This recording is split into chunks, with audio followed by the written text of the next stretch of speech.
সাহায্য নিয়ে আজ আমরা এসে পৌঁছেছি ওই পরিবারটির বাড়ি, মানে ওই বাচ্চাটার বাড়ি। এবং আপনাদের সাহায্য যেটা দিয়েছিলেন তার মধ্যে 10,140 টাকা আমাদের কাছে ছিল। তার মধ্যে 10,000 টাকা আজ আমরা তুলে দিচ্ছি, কারণ কালকেই ওরা ভুবনেশ্বর বেরিয়ে যাবে বাচ্চাটার ডাক্তার দেখাতে। তো আমরা সেখানে এসেছি এবং অর্থ সাহায্যটা তাদের হাতেই তুলে দেবো।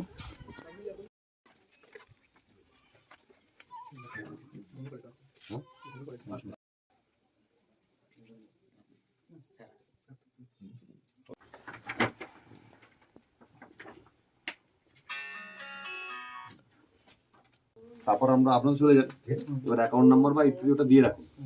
হ্যাঁ, সেটা এবার সময় সুযোগ যখন যা হবে কিছু কিছু করে আপনার ওই অ্যাকাউন্টটাতে পাঠিয়ে দেওয়া হবে। হ্যাঁ, আরও কয়েকজন আসবে, আসবে। হ্যাঁ, আপাতত এটা রাখুন।